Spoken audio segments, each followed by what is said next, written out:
screw that second look. If I do bad, I wouldn't have did all that. Hello, my loves. Okay, so I'm pretty sure that by now y'all are in acceptance season and are figuring out where exactly you would like to go to med school if you have multiple acceptances. If those of you who are watching this are on the wait list, do not give up hope. Do not give up, because I am one such people that pretty much waited last minute to drop schools, okay? Because I think that you have to do 3 by March and then 1 by April 30th. So you have up until that time, I think like up until April, to possibly get accepted because somebody has decided to withdraw last minute. So don't give up. And for those of you guys who are not applying this cycle and you're just watching this video for future reference, take some notes, sit back, relax, and let's get into this, because I'm going to be telling you exactly what I wish I would have done better when deciding and choosing my medical school. And now, before we start, I want to make it clear that I am very thankful and I'm very grateful to be at my institution. That does not mean that I feel like I could have found a better fit for me and who I am as a person, not just a student. And that is honestly the very first thing that I want to talk about, and is like the main key point really, is that finding your fit based off of who you are as an individual is much more important than figuring out where you would like to go as a student. Because at the end of the day, this is somewhere that you're going to have to be for 4 entire years. This is your life now when you go to med school. So you really want to make sure that where you choose to go to school accommodates you in all areas of your life and not just academics. And that is a huge mistake that I made. I feel like I focused so heavily on, well, they have this and they have that, and this is the programs that they offer, and these are the things that they do. For instance, I liked that my preclinical years were only 18 months. Granted, that is still very important for me because of how I am individually, and I'll get into that a little bit later. But sometimes people consider aspects of a program that really have nothing to do with who they are as just like a regular human being, and then they realize, oh crap, this is not really that great of a fit. From that key point, the first thing that you need to do, actionable thing that you need to do, is consider and figure out your temperament. If you don't know what the heck that is, if you have no idea what the heck I'm talking about, you essentially need to go and ask your mama, ask your daddy, ask your best friend, ask your boo, your lover, whoever knows you very well, and be like, give me 3 things to describe me. That sounds very much like an interview, right? Because I know that there are some interview questions where they ask you stuff like that, like, oh, what would your best friends have to say about you or some crap like that?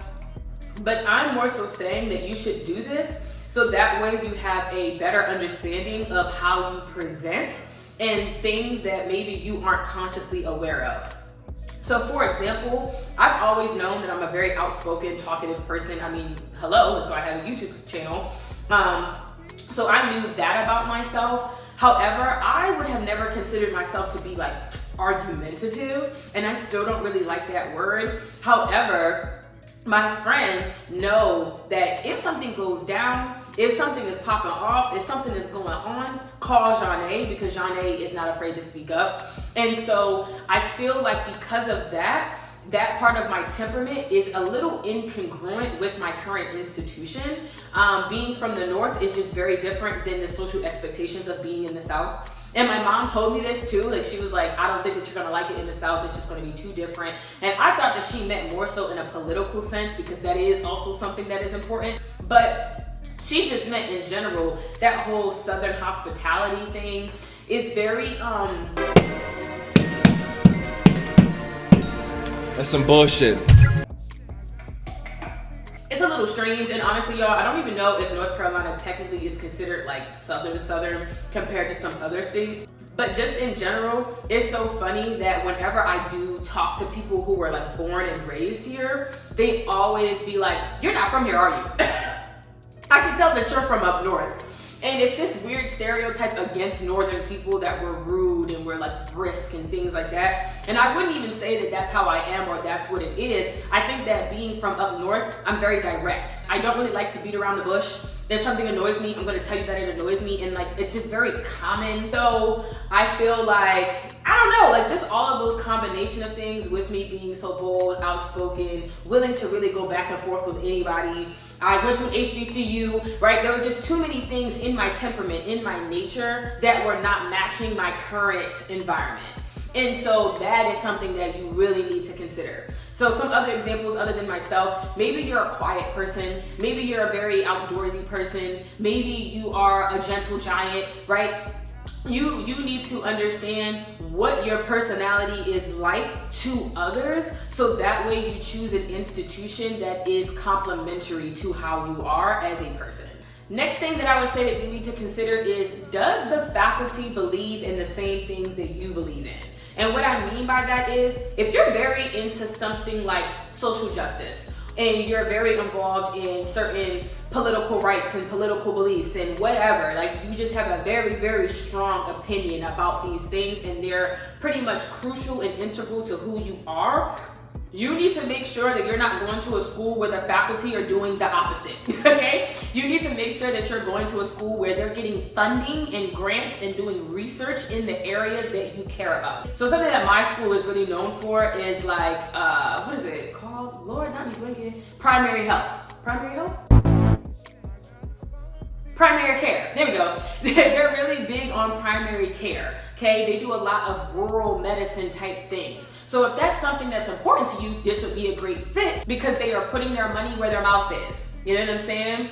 Another example, when I was living up in Baltimore and DC at Howard, they have a lot of just student-based programs specifically for Black individuals within specific wards of the area.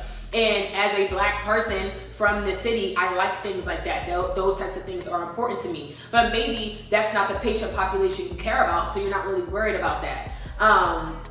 And so you just want to maybe take a look at the news section to see what things they're recently getting involved in and what things they're spending their money on, so that way you can potentially get involved too while you're there and get a bang for your buck. Another example from an institution, apparently we just launched some type of mobile clinic specifically to combat the opioid epidemic. And after being a part of this public health competition, I learned about it, and it was very interesting. And I think that had I been interested in like addictive medicine and things of that nature, that's something that I could have gotten to be a part of. And so you just want to pay attention, like I said, to news, reports, posts. It's usually on their website. If they have a Twitter account, it's probably on their Twitter, Facebook, whatever social media platforms they have, they tend to advertise these types of things. So you just want to make sure that there are faculty members and people doing the things and acting in the ways that you care to act and do and be in. This right here, this next tip is so underrated. Y'all, screw that second look. If you can afford to fly out there, go on your own time. You know why? The people who lead your second look are goody two-shoes. I said what I said. These are likely going to be people who just love the institution, right? To the point where they're willing to give up their free time to go and take y'all on tours. And so you're not gonna hear it straight from the horse's mouth from these people. You might, maybe every now and then, but the likelihood is much, much higher for you to go and talk to random people on campus. I'm talking about catch a couple of students post-exam if you can. Pro tip, if you go on a lot of medical school websites, they have their calendars posted for each year. So you wanna check out the first years you want to check out the first years who will be second years when you come in. You want to look at their schedule, see when they have exams, see when they have tests, and try to schedule a time to go and see the campus around the time that they would be there. And so you maybe want to also ask where to go in case the campus is huge. And you want to hope that you can just run into somebody. To be quite honest, we're usually sitting outside studying, talking about, oh my God, that exam was so hard. We're outside the exam hall, and you want to ask them, how is it really? Do you feel supported? Do you feel like you have proper resources? Do you feel like the curriculum is making it make sense? Do you feel like XYZ? You want to ask them all of the straight up direct questions that a representative on that second look is probably going to dodge around and not really tell you, or they're going to try to make it sound really, really good. So with that, the whole finding time to speak to people on your own and going up to the campus on your own if you can, send that DM. Send those DMs and ask them hard questions. Ask these students, have you ever failed a test? What was that like? Okay? Ask them, if you failed a semester, did you ever have to repeat a year? Ask them questions related to failure, because it's so easy to talk about how a school helps you succeed, but what really matters and what really counts is when the times get rough and if they have the resources and flexibility available to still help you to the finish line. Not everybody is going to progress through medical school easy peasy. Not everybody is going to have point A to point B. There's going to be point A, point B, point C. Like, there's going to be so many hiccups along the way, and you want to make sure that you are in a space that can help you through that, or if they're just going to watch you drown. Now, I'm not going to say that my institution lets me drown. I'm not going to say that. However, I will be honest in saying that there are a lot of things in my curriculum that I personally did not like and I personally did not find helpful for my academic advancement. And it is very frustrating now being in this dedicated study period and realizing that, because it's like, dang, there's just a lot better preparation that could have went into this. But I digress, because again, y'all, I'm keep saying this. Y'all will not sue me. And so you just want to make sure that, again, or maybe you find a YouTube channel, right? Like, you want to find some type of resources where you're having the authentic experience from students who can tell you exactly what it feels like to be there. The next thing that I'll say is create a list of must-haves and hell no's. Let me repeat. Must-haves and Hell no.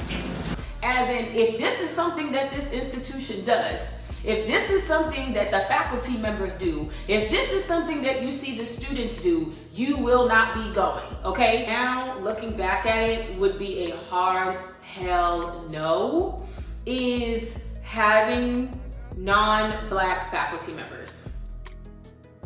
That is a hard hell no for me. In case y'all didn't read the text, I said that I meant to say not having Black faculty.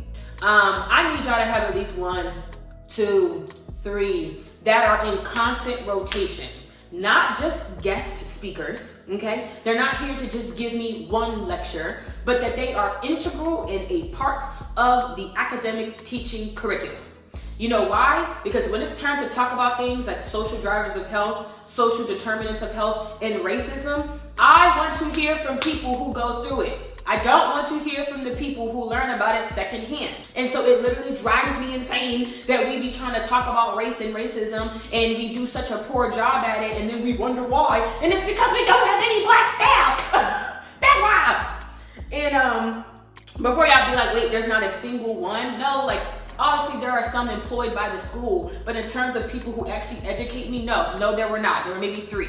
And that's just a huge red flag to me now. Now I know this. And so I'm just saying it would be things like that would be kind of tangential to racism, talking about race, but it's not, but it's easily measurable, right? It's something that I can easily figure out. It's something that I can easily find through having conversations, through looking at the website, you know what I'm saying? It will tell you who are the faculty members for the school, because I think a lot of people also get confused, right?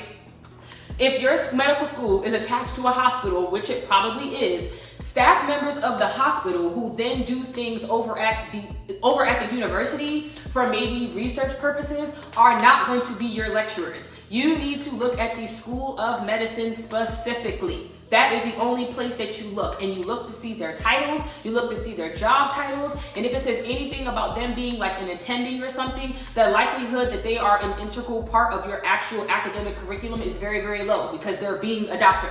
So you need to just pay mind of who is actually leading you. You can also, again, ask this in the DMs, right? If you were to message me about my institution and be like, oh, who taught you neurology or whatever, I would be able to tell you who was a part of that teaching staff.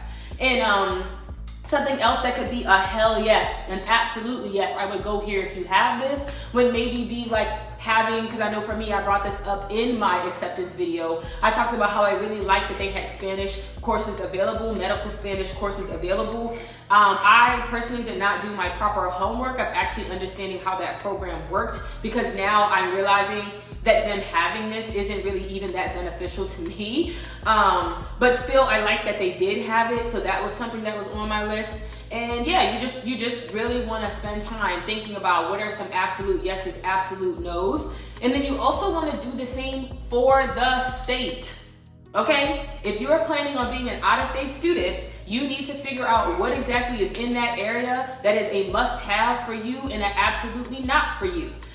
So another example from my institution, the fact that we were sued for like affirmative action is really, the ghetto! The ghetto!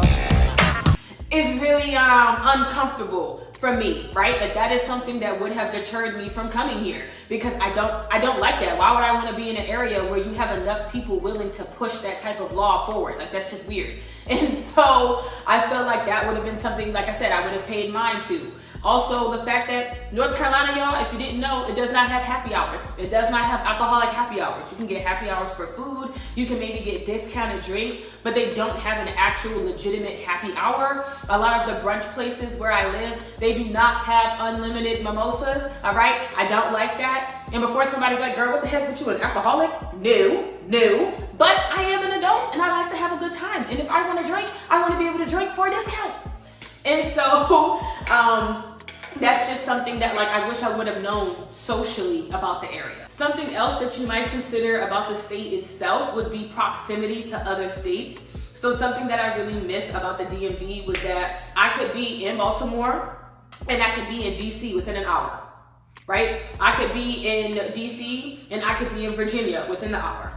I could go back to Maryland and be over in Pennsylvania within like 2 hours. So I really just liked that everything was just like right here. Delaware too. Delaware is about like 2.5 hours. So it was just really convenient. I know people like the tri-state area for the exact same reason, how you can go from New York to New Jersey to I think Connecticut. So I do feel as though going to a state that's huge or large and you're kind of stuck there unless you want to go cross-country roading is a little bit of a deterrent for me personally, and that might be something that's also a deterrent for you. Or maybe you do like just one giant isolated state, like maybe you would like to be up in California or Texas or something and you're just surrounded by other areas of Texas, and that is something that you could write down as a state hell yes. So another thing related to the state hell yeses and hell nos, the type of food. I 100% asked people what type of food was here before I came because I love to eat. I do. Do I think that the food is better here than the DMV? No, I don't, because I think that there's more variety and there's more options. And something that I really should have asked was what time does the food close? Because I'm so used to so many late night spots. But because North Carolina is more like a family friendly area, y'all, stuff be closing at like 8 o'clock. 8, 9 o'clock. They want you home in the house with them kids. They do not want you outside. And whereas when I was in Baltimore, y'all, you could be outside about 2, 3 in the morning and still get some food. 2, 3, 4, 5 in the morning. There were specifically dedicated areas to get pizza, cheese, steaks, hot wings, whatever you wanted, and the food would be bussin'. It would be so good. You know why? Because clubbing and being outside is a popular thing in the city. And so I just felt like, dang, not taking all of these just social differences into account, again, was something that I really regret, and I just highly recommend. The next thing that I'll say that you need to consider in choosing a medical school is understanding that cost really does not matter. I said what I said. Unless that school is giving you a full ride, and even if they do give you a full ride, baby, you're gonna need some loans. You're gonna need to live. Okay, especially if you're planning to live alone like I do. I personally do not want to ever have roommates, okay? I graduated from that season of my life. I was living on my own during my gap years, and I was a grown working adult woman, and I just don't see myself being able to convert back down. So I personally am willing to be in debt for my comfort. And so that's just something that I think is just the name of the game. Medical school is expensive, right? There are a lot of hidden fees, which is why I keep saying I'm gonna have that financial aid series, because even if you do get a full ride, that's not helping you cover that $1,000 fee that you need to take step 3. Even if you get a full ride, you still need that $678 to take step 1. Even if you get a full ride, you still might need to buy UWorld or Bootcamp or whatever, these other third-party platforms that can be like $300 each. And so no, I actually think Amboss is another platform. I think that thing is like $700. And so just knowing that you have to pay for all of these things and your school is not about to help cover that, to me, it really doesn't matter. Like, you can say that it's best that you try to save as much money as you can, and therefore you would go to the school that offers you the most money. But baby, I just feel like loans are loans. When you become a doctor, you're gonna pay them off. You know, and that may be poor financial advice, but now that I'm here, when I tell y'all that my scholarship, as grateful as I am to have it, I really want to always emphasize gratefulness, it does nothing for me because I can't even tell that I have it because of how many loans I still have. And so that's just not something that I think needs to be highly considered. Like everybody says, everybody is like so about it. And then you can also find outside scholarships. I've applied to like 6 different scholarships. You can get money from doing research grants, even though the grant itself technically is supposed to cover your actual research. You can write into your grant proposal that research time needs to be paid. And so there are just ways to get around it and to where you're going to still have free money somehow. And I just don't think that I would put that at the top of my list if I could go back in time. The last thing that I'll say in choosing a medical school, y'all, is make that decision by yourself. I know that you might have some type of tendency or urge to talk about it with your loved ones, family, significant other, whatever. But at the end of the day, y'all, like I said, this is where you're going to be living and doing life for 4 years. And you just want to make sure that it's somewhere that you're comfortable. I'm sorry, your family members, your husband, your wife, your kids, they're not going to medical school with you. And therefore, it's best that you make that decision based on you and you alone. And while later on, you can maybe consider them as factors, right, to decide and ultimately pick maybe between 1 and 2 schools. But the final decision needs to be about your comfort. I'm sorry, that may sound selfish. And maybe it even sounds impossible. Maybe I'm saying it from a privileged perspective of being single.